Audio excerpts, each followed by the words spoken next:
Telangana public service commission వారు నిర్వహించే group 1 సర్వీసులో group 1 రిక్రూట్మెంట్లో భాగంగా మనకు తెలంగాణ చరిత్ర సంస్కృతి మనకు ప్రిలిమ్స్లో తర్వాత మెయిన్స్లో సెకండ్ పేపర్లో సిలబస్లో ఉన్నది. కాబట్టి మనకు లాస్ట్ 2 ఎపిసోడ్లు ఆ సబ్జెక్టుల గురించి 2 ఎపిసోడ్లు చెప్పడం జరిగింది.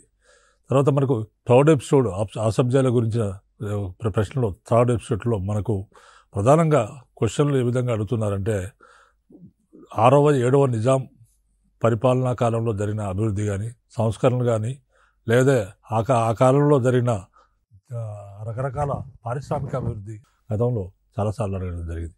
మనం ఇప్పుడు 7వ నిజాం చివరి నిజాం ఎవరంటే మనకి ఇక్కడ మీర్ ఉస్మాన్ అలీ ఖాన్ 7వ నిజాం తర్వాత చివరి నిజాం హైదరాబాద్ రాజ్యాన్ని పరిపాలించిన చివరి నిజాం. ఇది ఒక ఇంపార్టెంట్ ప్రశ్న. ఎందుకంటే హైదరాబాదును చివరి పాలకుడు ఎవరని కానీ తర్వాత హైదరాబాద్ 7వ నిజాం ఎవరని కానీ మనకు గతంలో రెండు రకాలుగా కూడా ప్రశ్నలు ప్రిలిమ్స్లో అంటే రకరకాల ఆబ్జెక్టివ్లో వచ్చాయి. మీర్ ఉస్మాన్ అలీ ఖాన్ 1911 నుంచి 1945 సంవత్సరాల మధ్య పాలించాడు. మీర్ ఉస్మాన్ అలీ ఖాన్ 1911 సంవత్సరంలో అయిన తర్వాత 1947 సంవత్సరంలో ఈయన అనేక నిర్మాణాలు చేశాడు, అనేక నూతన పరిశ్రమలు నెలకొల్పాడు, అనేకమైన ప్రాజెక్టులు కట్టాడు, నీటిపారుదల సౌకర్యాలు కల్పించాడు, అనేకమైన డ్యామ్స్ కట్టాడు. ఇట్లా ఈయన పరిపాలన అనేది భారతదేశానికి స్వాతంత్రం వచ్చిన తర్వాత కూడా కొనసాగింది. భారతదేశానికి 1947 సంవత్సరంలో స్వాతంత్రం వచ్చింది. 1947 సంవత్సరంలో స్వాతంత్రం వచ్చింది. తర్వాత భారతదేశానికి స్వాతంత్రం వచ్చిన తర్వాత కూడా ఈయన పరిపాలన కొనసాగింది. ఎందుకంటే బ్రిటిష్ వారికి ఈయనకు ఒక ఒప్పందం ఉండేది. అదేంటంటే సైన్య సహకార ఒప్పందం ఆసఫ్ జాలకు బ్రిటిష్ వారికి మధ్యలో ఉండేది. అంటే నిజాం అలీ ఖాన్ కాలంలో రెండవ నిజాం అలీ ఖాన్ కాలంలోనే బ్రిటిష్ వారికి ఆసఫ్ జాలకు సైన్య సహకార ఒప్పందం బ్రిటిష్ వారు ప్రవేశపెట్టిన సైన్య సహకార ఒప్పందంలో మన నిజాం అలీ ఖాన్ సంతకం చేయడం జరిగింది. రెండవ నిజాం అలీ ఖాన్ సంతకం చేయడం జరిగింది. ఆ విధంగా తర్వాత మరి బ్రిటిష్ వారు భారతదేశాన్ని వదిలిపెట్టి 1947 సంవత్సరంలో భారతదేశాన్ని వదిలేసి ఇక్కడి నుంచి వెళ్ళిపోయిన తర్వాత భారతదేశానికి స్వాతంత్రం ఇచ్చి వెళ్ళిపోయారు.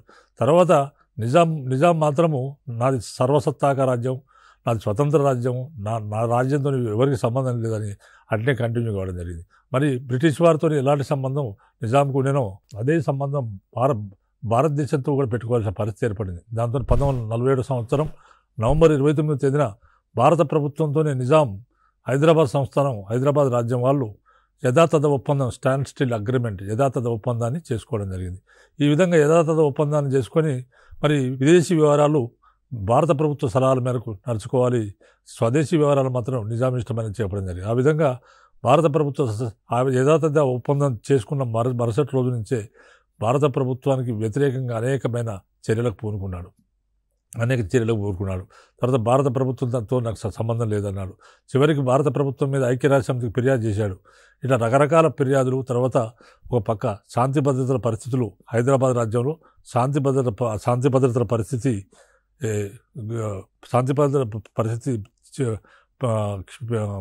విషమించడంతో భారత ప్రభుత్వం 1948 సంవత్సరం సెప్టెంబర్ 13వ తేదీన పోలీస్ చర్య ఆపరేషన్ పోలో పేరున హైదరాబాద్పై పోలీస్ చర్య జరిపింది. హైదరాబాద్ రాజ్యాన్ని భారతదేశంలో కలిపివేయడం జరిగింది. అప్పటి వరకు నిజాం పరిపాలన కొనసాగింది. కాబట్టి ఇప్పుడు నిజాం అలీ ఖాన్ ఉస్మాన్ అలీ ఖాన్ కాలం జరిగిన ముఖ్యమైన పరిణామాలు ఏంటంటే ఇతడు మహబూబ్ అలీ ఖాన్ కుమారుడు. ఉస్మాన్ అలీ ఖాన్ మహబూబ్ అలీ ఖాన్ కుమారుడు. ఉస్మాన్ అలీ ఖాన్ 7వ ఆసఫ్జా అనే బిరుదుతో సింహాసనాన్ని అధిష్ఠించాడు. ఇతరే చివరి ఆసఫ్ జాయి పాలకుడు. ఇతరి కాలంలో హైదరాబాద్ అన్ని రంగాలలో ప్రగతిని సాధించింది. హైదరాబాద్ రాజ్యం అన్ని రంగాల్లో ప్రగతిని సాధించింది. ఈయన నిజాం కావడానికి దివాన్ కిషన్ ప్రసాద్ కీలక పాత్ర పోషించాడు. ఆనాటి దివాన్ అయిన కిషన్ ప్రసాద్ అనేవాడు ఈయన పాలకుడు కావడానికి ఆయన కీలక పాత్ర పోషించడం జరిగింది. 1912వ సంవత్సరంలో కోత్వాల్ అబ్దుల్ కరీం ఖాన్ కుట్రతో దివాన్ కిషన్ ప్రసాద్ తన పదవిని కోల్పోవడం జరిగింది. ఈ విధంగా దివాన్గా మీర్ యూసఫ్ అలీ ఖాన్ అనేవాడు 3వ సాలార్ జంగ్ అనే బిరుదుతో దివాన్ కావడం జరిగింది. 14వ సంవత్సరంలో మొదటి ప్రపంచ యుద్ధం ప్రారంభమైంది. 1914 సంవత్సరంలో మొదటి ప్రపంచ యుద్ధం ప్రారంభమైంది. ఈ యుద్ధము 1918 వరకు సాగింది. 1914లో ప్రారంభమైన మొదటి ప్రపంచ యుద్ధం 1918 వరకు సాగింది. మరి ఈ యుద్ధంలో చివరికి వర్సెల్స్ సంధితో ఈ యుద్ధం ముగిసింది. మరి ఇక్కడ బ్రిటిష్ వారికి ఆయన అనేక రకాలుగా బ్రిటిష్ వారికి ఈయన సైనిక సహాయం కానీ ధన సహాయం కానీ ఈ మొదటి ప్రపంచ యుద్ధంలో బ్రిటిష్ వారికి సాయం చేయడం జరిగింది. తర్వాత ఈ విధంగా సాయం చేసినందుకు గాను మొదటి ప్రపంచ యుద్ధం ముగిసిన 1818 సంవత్సరంలో ముగిసినప్పుడు ఈ యుద్ధంలో బ్రిటన్ రాజుకు నిజాంకు ధన్యవాదాలు తెలుపుతూ బ్రిటన్ రాజు మీ విశ్వాస పాత్రుడు, మీ ఫేత్ఫుల్ అలీ అని చక్రవర్తి ఈయనకు వర్తమానం పంపడం, బ్రిటన్ రాజు ఈయనకు వర్తమానం పంపడం, నిజాంకు వర్తమానం పంపడం జరిగింది. తర్వాత నిజాంకు అంతకుముందు ఒక బిరుదు ఉండేది. అదేంటంటే హిజ్ ఐనెస్ ది నిజాం అనే బిరుదు ఉండేది. అది 1918 సంవత్సరం జనవరి 14న ఈయనకు ఈ బిరుదు నుంచి కొత్త బిరుదు ఇచ్చారు బ్రిటిష్ వారు. ఆయన హోదాను పెంచుతూ హిజ్ ఎగ్జాల్టెడ్ హైనెస్ అనే బిరుదుతో అతని హోదాను బ్రిటిష్ వారు పెంచడం జరిగింది. ఈ విధంగా ఈయనకు హిజ్ ఎగ్జాల్టెడ్ హైనెస్ అనే బిరుదు ఇవ్వడం జరిగింది. క్రీస్తకం 1912 సంవత్సరంలో నిజాంకు బ్రిటిష్ వారు night grand commander of the star of India అని బిరుదు ఇచ్చి సత్కరించారు. క్రీస్తకం 1912లో నిజాంకు బ్రిటిష్ వారు night grand commander of the star of India అనే బిరుదు ఇవ్వడం జరిగింది. నైట్ గ్రాండ్ అంటే 1912 సంవత్సరంలో నిజాంకు మరొక బిరుదు ఇచ్చారు. ఏంటంటే night grand commander of the star of India అనే బిరుదు ఉస్మాన్ అలీ ఖాన్కి ఇవ్వడం జరిగింది. తర్వాత ఉస్మానియా విశ్వవిద్యాలయం ఏర్పాటు 1918 సంవత్సరంలో క్రీస్తకం 1918 సంవత్సరంలో ఉర్దూ బోధనా భాషగా ఉస్మానియా విశ్వవిద్యాలయం అని ఏర్పడింది. ఉస్మానియా విశ్వవిద్యాలయాన్ని నిజాం ఉస్మాన్ అలీ ఖాన్ ఏర్పాటు చేశాడు. 1917 సంవత్సరంలో ఉస్మానియా విశ్వవిద్యాలయ ఏర్పాటుకు ఫర్మానా జారీ చేశాడు. 1918 సంవత్సరంలో ఉర్దూ బోధనా భాషగా ఉస్మానియా విశ్వవిద్యాలయం ఏర్పడింది. తర్వాత ఈ విధంగా భారతదేశ భాషల బోధనాంశంగా ఏర్పడ్డ మొట్టమొదటి విశ్వవిద్యాలయం కూడా ఇదే.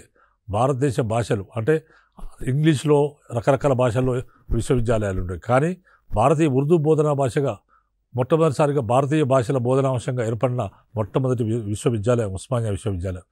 ఈ విశ్వవిద్యాలయానికి అరికిమెట్ వద్ద 1400 ఎకరాల భూమిని సర్ ప్యాట్రిక్ జెడ్డిస్ అనేవాడు ఎంపిక చేయగా నిజాం కేటాయించడం జరిగింది. ఉస్మానియా యూనివర్సిటీ ఆర్ట్స్ కళాశాల 20 ఆగస్టు 28 1919లో స్థాపించబడింది. ఆర్ట్స్ కళాశాల భవన నిర్మాణంలో హిందూ, ముస్లిం, అరబ్, మొరిస్ గోతిక్ వాస్తు కళాశైలను దీంట్లో అంటే స్టైల్ ఆఫ్ ఆర్కిటెక్చర్ను అందంగా మేళవించారు. దీన్ని డిజైన్ చేసే బాధ్యతను బెల్జియంకి చెందిన నిపుణుడు జెస్పెర్కు అప్పగించడం జరిగింది. 1934 జూలైలో ఉస్మానియా విశ్వవిద్యాలయ భవన నిర్మాణానికి నిజాం శంకుస్థాపన చేయడం జరిగింది. ఆసబ్జాయి రాజ్యాన్ని స్థాపించిన 205 సంవత్సరాలైన సందర్భంగా అప్పటికి ఆసబ్జాయి రాజ్యం స్థాపించబడి 200 సంవత్సరాలు అయిన సందర్భంగా నిజాం ఉస్మాన్ అలీ ఖాన్ ఆ ఉత్సవాన్ని నిజాం 1923 సంవత్సరంలో చౌమల్లా ప్యాలెస్లో జరిపించడం జరిగింది. ఎందుకంటే ఆసబ్జాయి రాజ్యం స్థాపించబడి అప్పటికి 200 సంవత్సరాలు అయింది కాబట్టి ఆ సందర్భంలో ఆయనే 1923లో చౌమల్లా ప్యాలెస్లో ఒక ఉత్సవాన్ని 200 సంవత్సరాల ఉత్సవాన్ని జరిపించడం జరిగింది. తర్వాత 1931 నవంబర్ 12న టర్కీ మాజీ సుల్తాన్ అయిన అబ్దుల్ మజీద్ ఖాన్ కుమార్తె అయిన దుర్దానాను, మేనగోడలైన నీలోఫర్ను నిజాం కుమారులకు ఇచ్చి ఫ్రాన్స్లోని నైస్లో వివాహాలు జరిపించడం జరిగింది. తర్వాత 1931 మే 14న హైదరాబాద్ రెసిడెంట్ అంప్రికిస్ అనేవాడు రెసిడెన్సీ బజార్ను నిజాంకు హస్తగతం చేశాడు, నిజాంకు ఇచ్చివేశాడు. ఆ విధంగా నిజాం ఉస్మాన్ అలీ ఖాన్ దానికి సుల్తాన్ బజార్ అని పేరు పెట్టడం జరిగింది. నిజాం తన పాలనా కాలం 25 సంవత్సరాలు పూర్తి చేసుకున్న సందర్భంగా సిల్వర్ జూబ్లీ ఉత్సవాలు జరిపించాడు. నిజాం ఉస్మాన్ అలీ ఖాన్ తన పరిపాలనా కాలము 25 సంవత్సరాలు పూర్తి చేసుకున్న సందర్భంగా ఆయన సిల్వర్ జూబ్లీ ఉత్సవాలు 1937 సంవత్సరం ఫిబ్రవరి 13వ తేదీన జరిపించాడు. ఫిబ్రవరి 13వ తేదీన జరిపించాడు. ఈ సందర్భంగా ఆయన అనేక నిర్మాణాలు చేపట్టాడు. అసెంబ్లీ ఆవరణలో జూబ్లీ హాల్ నిర్మించాడు. జూబ్లీ హిల్స్ అనే నూతన ఏరియాను కనిపెట్టాడు. తర్వాత నగర పోస్ట్ ఆఫీస్కు జూబ్లీ పోస్ట్ ఆఫీస్గా పేరు మార్చాడు. తర్వాత ప్రత్యేక తపాలా బిల్ల విడుదల చేశాడు. తర్వాత రైతులకు 50 లక్షల రూపాయల వ్యవసాయ రుణాలను రద్దు చేశాడు.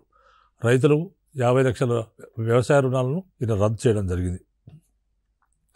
ఇతను 1939 సంవత్సరంలో రెండో ప్రపంచ యుద్ధం ప్రారంభమైంది. 1939 సంవత్సరంలో ప్రారంభమైన రెండో ప్రపంచ యుద్ధం 1945 వరకు నడిచింది. 1939లో ప్రారంభమైన రెండో ప్రపంచ యుద్ధంలో బ్రిటన్కు మద్దతుగా ధన సాయం చేశాడు. ధన సాయం చేయడం జరిగింది. తర్వాత అనేక నీటిపారుదల సౌకర్యాలు కూడా నిజాం ఉస్మాన్ అలీ ఖాన్ ఏర్పాటు చేయడం జరిగింది. ఆ నీటిపారుదల సౌకర్యంలో ఎందుకంటే మూసీ నదికి మాటికి వరదలు వస్తున్నాయి అని చెప్పి అనడం జరిగింది. తర్వాత నగరంలో మూసీ నదికి పొడవున కరకట్టల నిర్మాణం చేశాడు. హైదరాబాద్ నగరంలో మూసీ నది పొడవున కూడా కరకట్టలను నిర్మాణం చేయడం జరిగింది. మూసీ నది పైన వరద నివారణకు చాలా డ్యాములు నిర్మించాడు. అవేంటంటే ఉస్మాన్ సాగర్ అనే రిజర్వాయర్ను 1920 సంవత్సరంలో చేయడం జరిగింది. దీన్ని మోక్షగుండం విశ్వేశ్వరయ్య డిజైన్ చేస్తే నవాబ్ అలీ ఖాన్ కట్టించడం జరిగింది. తర్వాత హిమాయత్ సాగర్ను 1927 సంవత్సరంలో దీన్ని కట్టించడం జరిగింది. ఇంజనీర్ అహ్మద్ మిర్జా కట్టించాడు. అంటే ఈ రెండు రిజర్వాయర్లను అంటే మోక్షగుండం విశ్వేశ్వరయ్యను బెంగళూరు నుంచి నిజాం ఉస్మాన్ అలీ ఖాన్ పిలిపించి ఈ మూసీ నదికి మాటికి వరదలు వస్తున్నాయి, దీనికి నివారణకి ఏం చేయాలని అంటే అప్పుడు మోక్షగుండం విశ్వేశ్వరయ్య పైన 2 రిజర్వాయర్స్ కట్టండి, మూసీ నదికి వరదలు రాకుండా ఆగిపోతాయని చెప్పాడు. ఆ విధంగా పైన ఉస్మాన్ సాగర్ అనే రిజర్వాయర్ను తర్వాత హిమాయత్ సాగర్ అనే 2 రిజర్వాయర్లను మూసీ నది పైన నిర్మించడం జరిగింది. ఆ విధంగా అప్పటి నుంచి హైదరాబాద్కు వరద ప్రమాదం తగ్గింది. అదేవిధంగా 1931 సంవత్సరంలో ఆయన నిజాం సాగర్ ప్రాజెక్టును నిర్మించాడు. మంజీరా నదిపై నిర్మించడం జరిగింది. ఈ ప్రాజెక్టు నవాబ్ జంగ్ ఆనాటి నిజాం సంస్థాన చీఫ్ ఇంజనీర్ అయిన నవాబ్ జంగ్ నిర్మించాడు. విశ్వేశ్వరయ్య సాయంతో నిర్మించాడు. తర్వాత పాలేరు ప్రాజెక్టులు ఖమ్మం జిల్లాలో నిర్మించారు. తర్వాత కోయిల సాగర్ మహబూబ్నగర్ జిల్లాలో నిర్మించారు. తర్వాత రాయపల్లి మెదక్ జిల్లాలో నిర్మించారు. తర్వాత బోధన్లోని అలీసాగర్ నిజామాబాద్ జిల్లాలో ఈ ప్రాజెక్టులన్నీ కూడా నిర్మించడం జరిగింది. తర్వాత 1914 సంవత్సరంలో నిజాం పురావస్తు శాఖని నెలకొల్పడం జరిగింది. 1914 సంవత్సరంలో నిజాం పురావస్తు శాఖను నెలకొల్పడం జరిగింది. ఔరంగాబాద్లో ఉన్న అజంతా ఎల్లోరా గుహలు ఉన్నాయి. గుహాలయాలను ఈ నిజాం ఆ చిత్రాలను పరిరక్షించడం జరిగింది. మరి అజంతా ఎల్లోరా గుహల పరిశోధన కొరకు ఏం చేశాడంటే నిజాం 30 లక్షల రూపాయలు ఖర్చు పెట్టాడు. 30 లక్షల రూపాయలు ఖర్చు పెట్టి ప్రొఫెసర్ సెకోని తర్వాత కౌంట్ ఓర్సి అనే 2 నిపుణులను ఇటలీ నుంచి ఆహ్వానించారు. ఆయన 2 ప్రొఫెసర్స్ను ఇటలీ నుంచి ఆహ్వానించాడు. వాళ్ళు ఎవరంటే ప్రొఫెసర్ సెకోని కౌంట్ ఓర్సి అనే 2 నిపుణులను ఆయన ఇటలీ నుంచి ఆహ్వానించాడు. వీరు వివిధ గుహాలయాలు చిత్రాలను కనిపెట్టి వెలుగులోకి తీసుకొచ్చారు. వీరు అనేక పరిశోధనలు చేసి వివిధ గుహాలయాలను చిత్రాలను కనిపెట్టి వెలుగులోకి తీసుకొని రావడం జరిగింది. 1864 సంవత్సరంలో ఏర్పాటు చేసిన పబ్లిక్ గార్డెన్లో 1930లో స్టేట్ మ్యూజియం ఏర్పాటు చేయబడింది. 1864లో పబ్లిక్ గార్డెన్ ఏర్పాటు చేయబడింది. 1930లో స్టేట్ మ్యూజియం ఏర్పాటు చేయబడింది. తర్వాత అజంతా చిత్రాల ప్రతిరూపాలు కలిగిన మ్యూజియం దేశంలో ఇదొక్కటే. 1930లో స్టేట్ మ్యూజియం ఏర్పాటు చేయబడింది. అంటే ఇది విధంగా అజంతా చిత్రాల ప్రతిరూపాలు కలిగిన మ్యూజియం దేశంలో మరెక్కడా లేదు. ఇదే మొట్టమొదటి మ్యూజియం. ఇంకా పురావస్తు శాఖ 1000 స్తంభాల గుడి రామప్ప దేవాలయం మొదలైన వాటిని పరిరక్షించింది. ఇంకా పురావస్తు శాఖ 1000 స్తంభాల గుడి అంటే హనుమకొండలో ఉన్న 1000 స్తంభాల గుడి రామప్ప దేవాలయం మొదలైన వాటిని కూడా పరిరక్షించింది. తర్వాత నిజాం త్రవ్వకాలు సాగించి బహుమని కుతుబ్ షాల కాలం నాటి నాణ్యాలను వెలుగులోకి తీసుకురావడం జరిగింది. అంటే పురావస్తు శాఖ వారే త్రవ్వకాలు చేసి బహుమని కుతుబ్ షాల కాలం నాటి నాణ్యాలను వెలుగులోకి తీసుకురావడం జరిగింది. ఈనాటి ఉస్మాన్ అలీ ఖాన్ కాలం నాటి విద్యా సౌకర్యాలు ఏ విధంగా ఉన్నాయంటే ఉస్మానియా మెడికల్ కళాశాల 1926 సంవత్సరంలో ఉస్మాన్ అలీ ఖాన్ స్థాపించాడు. తర్వాత ఉస్మానియా ఇంజనీరింగ్ కళాశాల 1929లో స్థాపించారు. తర్వాత 1933లో విశ్వభారతి యూనివర్సిటీ రవీంద్రనాథ్ ఠాగూర్ నిర్మించిన విశ్వభారతి యూనివర్సిటీకి నిజాం ₹1,00,000 విరాళంగా ఇవ్వడం జరిగింది. ₹1,00,000 విరాళం ఇచ్చాడు. తర్వాత ఢిల్లీలోని జామియా మిలియా విశ్వవిద్యాలయానికి నిజాం ధన సహాయం చేయడం జరిగింది. తర్వాత అలీగఢ్, బనారస్ హిందూ విశ్వవిద్యాలయాలకు ఆర్థిక సహాయం చేయడం జరిగింది. తర్వాత 1927లో ప్రాథమిక విద్య ప్రారంభించాడు. 1936లో సెకండరీ విద్యా బోర్డును స్థాపించాడు. తర్వాత 1904లో రంగారావు కాళోజీ అనేవాడు తన భార్య జ్ఞాపకార్థము చాదర్ఘట్లో తొలి తెలుగు బాలికల పాఠశాలను ఏర్పాటు చేశాడు. అప్పటికి తొలి తెలుగు బాలికల పాఠశాల లేదు హైదరాబాద్లో. కాబట్టి కాళోజీ రంగారావు అనేవాడు ఆయన భార్య అయిన రాధాబాయి జ్ఞాపకార్థము తొలి తెలుగు పాఠశాలను చాదర్ఘాట్లో ఏర్పాటు చేయడం జరిగింది. తర్వాత రెసిడెన్సీ బజార్లో 1900 సంవత్సరంలో తొలి ప్రైవేటు మరాఠీ ప్రాథమిక పాఠశాల స్థాపించారు. రెసిడెన్సీ బజార్లో క్రీశకం 1900 సంవత్సరాలలో తొలి ప్రైవేటు మరాఠీ ప్రాథమిక పాఠశాల స్థాపించారు. ఇది వివేకవర్ధని పాఠశాలగా ఇప్పటికీ ఉండేది. తర్వాత రవాణా సౌకర్యాలు ఏ విధంగా ఉండేది ఈ కాలంలో అంటే 1938 సంవత్సరంలో వాయుమార్గ రవాణా రైల్వే శాఖలో భాగంగా ప్రారంభమైంది. అంటే వాయుమార్గం అంటే విమానాలు కూడా రైల్వే శాఖలో భాగంగానే నడపబడుతుండేవి. అయితే 1940 సంవత్సరం నాటికి వాయుమార్గ రవాణా వ్యవస్థ బేగంపేట కేంద్రంగా పైలట్లకు శిక్షణ ఇచ్చేవారు. 1940 నాటికి వాయుమార్గ రవాణా వ్యవస్థ బేగంపేట కేంద్రంగా పైలట్లకు శిక్షణ ఇచ్చేవారు. బేగంపేటతో పాటు హకీంపేట, వరంగల్, ఔరంగాబాద్, బీదర్లలో కూడా విమానాశ్రయాలు ఉండేవి. బేగంపేటతో పాటు హకీంపేట, వరంగల్, ఔరంగాబాద్, బీదర్లో కూడా ఈ విమానాశ్రయాలు ఉండేవి. 1945 సంవత్సరంలో ప్రారంభించబడిన దక్కన్ ఎయిర్వేస్ అనే సంస్థను నిజాం ప్రభుత్వము మరియు టాటా ఎయిర్వేస్ కలిసి నిర్వహించేవి. దక్కన్ ఎయిర్వేస్ అనే సంస్థను నిజాం ప్రభుత్వం మరియు టాటా ఎయిర్వేస్ అనే సంస్థతో కలిసి నిర్వహించేది. 1946 సంవత్సరం నుండి విమానాలు ప్రారంభించబడ్డాయి.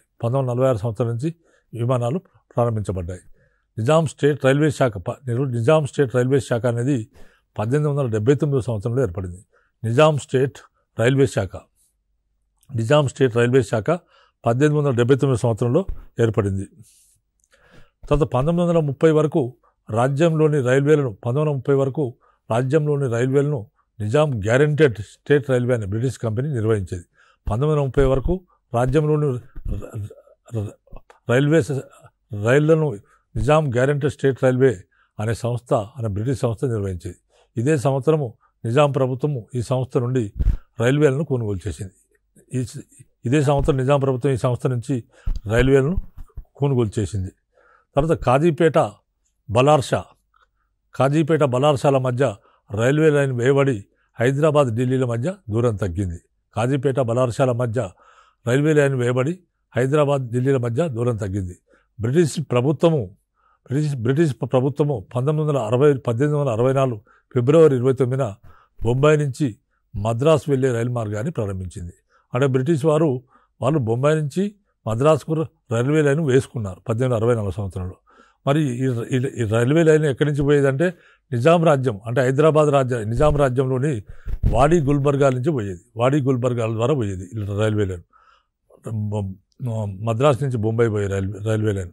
ఈ విధంగా మరి హైదరాబాద్కు దీనికి సంబంధాలు ఏర్పాటు చేయాలంటే నిజాం ఏం చేశారంటే హైదరాబాద్ నుంచి వాడి వరకు రైల్వే లైన్ వేయించాడు. హైదరాబాద్ నుంచి వాడి వరకు రైల్వే లైన్ వేయిస్తే అప్పుడు Bombay Madras railway line connect అయిపోయి హైదరాబాద్కు బొంబాయి పోవడానికి అటు మద్రాసు పోవడానికి అనుకూలత ఏర్పడింది. తర్వాత మనకి ఈ రైలు మార్గం హైదరాబాద్ నుంచి వాడికి రైలు మార్గాన్ని ప్రభుత్వం వేయించడం జరిగింది.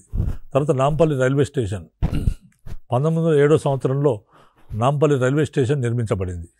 1907 సంవత్సరంలో నాంపల్లి రైల్వే స్టేషన్ నిర్మించబడింది. దీన్నే హైదరాబాద్ దక్కన్ రైల్వే స్టేషన్ అని కూడా పిలుస్తారు. హైదరాబాద్ దక్కన్ రైల్వే స్టేషన్ కూడా నాంపల్లి రైల్వే స్టేషన్ పిలుస్తారు. ఇది ముఖ్యంగా వస్తువులను రవాణా చేయడానికి మాత్రమే ఉపయోగిస్తారు. ఈ నాంపల్లి రైల్వే స్టేషన్ ఓన్లీ వస్తువుల రవాణా కోసం మాత్రమే ఉపయోగించేవారు. 1921లో మొట్టమొదటి ప్యాసింజర్ రైలు ఈ స్టేషన్ నుంచి ప్రారంభమైంది. 1921 మొట్టమొదటి ప్యాసింజర్ రైలు ఈ స్టేషన్ నుంచి ప్రారంభం కావడం జరిగింది. ఉర్దూ భాషలో నామ్ అంటే తడిగా ఉన్న భూభాగం అని అర్థము. పల్లి అంటే ప్రాంతము. కాబట్టి ఈ స్టేషన్ను బాగే-ఈ-ఆమ్ లేదా నాంపల్లి పబ్లిక్ గార్డెన్ను నిర్మించే సమయంలోనే వేశారు. కాబట్టి ఈ విధంగా నాంపల్లికి అనేది పేరు వచ్చింది. ఈ స్టేషన్ బాగే-ఈ-ఆమ్ లేదా నాంపల్లి పబ్లిక్ గార్డెన్ నిర్మించే సమయంలోనే ఈ స్టేషన్ నిర్మించడం జరిగింది. తర్వాత Kacheguda railway station. Kacheguda railway station 1916వ సంవత్సరంలో నిర్మాణమైంది. కాచిగూడ రైల్వే స్టేషన్ 1916వ సంవత్సరంలో నిర్మాణమైంది. 1950 వరకు కూడా నిజాం రాజ్య గ్యారంటీ రైల్వే స్టేషన్ హెడ్ క్వార్టర్గా ఇది కొనసాగడం జరిగింది. తర్వాత మనకు 1916వ సంవత్సరం వరకు సికింద్రాబాద్ రైల్వే స్టేషన్ 1116 వరకు సికింద్రాబాద్ రైల్వే స్టేషన్ హెడ్ క్వార్టర్గా ఉండేది. ఈ స్టేషన్ సెంట్రల్ సైడ్ డోమ్లతో పాటు మెయింటెనెన్స్ను కలిగి ఉంది. దీని ఆర్కిటెక్చర్ పేరు ఏంటంటే గోతిక్ ఆర్కిటెక్చర్తో ఈ రైల్వే స్టేషన్ చాలా అందంగా నిర్మించబడింది. తర్వాత 1899 సంవత్సరంలో హైదరాబాద్ గోదావరి వ్యాలీ నుంచి మన్మాడ్ వరకు కూడా రైలు మార్గం ప్రారంభమైంది. కాబట్టి 1889లో సికింద్రాబాద్ బెజవాడ రైలు మార్గం ప్రారంభమైంది. తర్వాత డోర్నకల్ జంక్షన్ నుంచి సింగరేణి కాలరీస్ రైలు మార్గం 1889 సంవత్సరంలో ప్రారంభమైంది. తర్వాత 1889లో బలార్స కాజీపేట రైలు మార్గం ప్రారంభమైంది. 1938 సంవత్సరంలో జనకంపేట నుంచి బోధన్ రైలు మార్గం ప్రారంభమైంది. నిజాం రాజ్యంలో రైల్వే లైన్ల నిర్మాణం 1930 వరకు ప్రైవేట్ బ్రిటిష్ కంపెనీల ఆధ్వర్యంలో కొనసాగేది. కానీ 1930లో ఇది నిజాం రాజ్య స్టేట్ రైల్వే బోర్డు ఆధ్వర్యాన్ని తెచ్చి మీర్ ఉస్మాన్ అలీ ఖాన్ పాలన అంతమయ్యేంత వరకు కూడా 1945 వరకు కూడా ఇది ప్రభుత్వ ఆధీనంలో నడిచింది. తర్వాత మనకు 1932లోనే భారతదేశంలోనే మొట్టమొదటి నిజాం రోడ్డు రవాణా సంస్థ అనేది భారతదేశంలోనే మొట్టమొదటి రోడ్డు రవాణా సంస్థ. ఈ విధంగా 1932 సంవత్సరంలో దీన్ని స్థాపించారు. నిజాం రోడ్డు రవాణా సంస్థను స్థాపించడం జరిగింది. ఈ విధంగా నిజాం ప్రభుత్వం డిపోలను ప్రారంభించి బస్సులు నడిపించేది. ఈ బస్సులకు కావాల్సిన బ్రిటిష్ కంపెనీలో బస్సులకు కావాల్సిన ఇంజన్లను సరఫరా చేసేవారు. బ్రిటిష్ కంపెనీల వారు ఈ నిజాం రాజ్యంలో బస్సులు నడపడానికి బస్సుకు కావాల్సిన ఇంజన్లను వారు సరఫరా చేస్తే ఆల్విన్ కంపెనీ వారు బస్సులను నిర్మించేవారు. బస్సులు నిర్మించేవారు. సమాచార వ్యవస్థ 1871 సంవత్సరంలో తంతి తపాలా శాఖ ఏర్పడింది. ఇదే సంవత్సరము నవాబ్ సాసావర్ జంగ్ను ప్రప్రథమ తపాలా శాఖాధికారిగా లేదా పోస్ట్ మాస్టర్ జనరల్గా నియమించడం జరిగింది. తర్వాత 1885లో హైదరాబాద్ నగరంలో మొదటి టెలిఫోన్ సౌకర్యాన్ని ప్రవేశపెట్టారు. 1885లో హైదరాబాద్ నగరంలో మొదటి టెలిఫోన్ సౌకర్యాన్ని ప్రవేశపెట్టడం జరిగింది.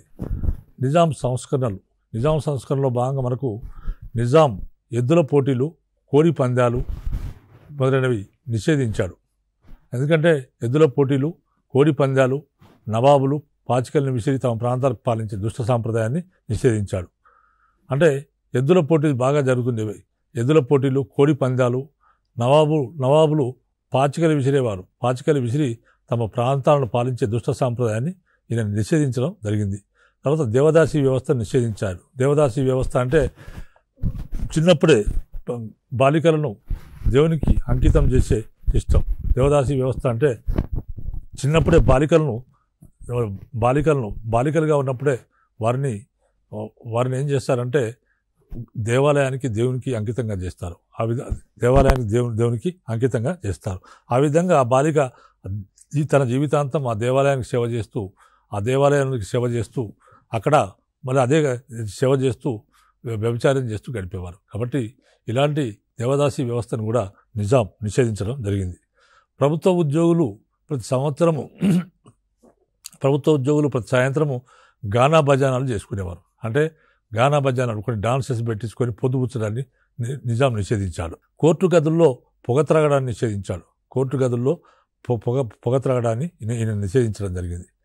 తర్వాత విస్తారంగా ఉంది గణనీయమైన బేగార్ వృత్తి అంటే వెట్టి చాకిరీని నిజాం నిషేధించడం జరిగింది. క్రీస్తకం 1922 సంవత్సరంలో నిజాం మరణశిక్షను రద్దు చేశాడు. తర్వాత ఉచిత ప్రాథమిక విద్యను ప్రవేశపెట్టాడు. తర్వాత ఉస్మాన్ అలీ ఖాన్ కాలంలో హైదరాబాద్ రాజ్యాన్ని ఇస్లాం రాజ్యంగా మార్చే ప్రయత్నం కూడా జరిగింది. అంటే మొత్తం ఇస్లాం రాజ్యంగా మార్చే ప్రయత్నం జరిగింది. హిందువులను మహమ్మదీలుగా మార్చే తబ్లిగ్ కార్యక్రమం సాగింది. ఈ ఉద్యమాన్ని మజ్లిస్ ఇత్తెహాదుల్ ముస్లిమాన్ అనే సంస్థ నడిపించింది. 1927 సంవత్సరంలో ఏర్పడ్డ మజ్లిస్ ఇత్తెహాదుల్ ముస్లిమాన్ అనే సంస్థ ఈ ఉద్యమాన్ని అంజమాన్ తబ్లిగ్ గులిస్తాన్ అనే సంస్థతో కలిసి హిందువులను మహమ్మదీయులుగా మార్చే తబ్లిగ్ కార్యక్రమాన్ని కొనసాగించింది. తబ్లిగ్ ఉద్యమానికి వ్యతిరేకంగా ఆర్య సమాజ్ వారు శుద్ధి ఉద్యమాన్ని ప్రారంభించారు. ఈ విధంగా రజాకార్లు కాసిం రజ్వీ నాయకత్వంలో 1946 సంవత్సరం నాటికి కాసిం రజ్వీ రజాకార్ నాయకుడు కావడం జరిగింది. ఈ విధంగా రజాకార్ నాయకుడు అయ్యేటప్పటికీ కాసిం రజ్వీ నాయకత్వంలో రజాకార్లు రెచ్చిపోయారు.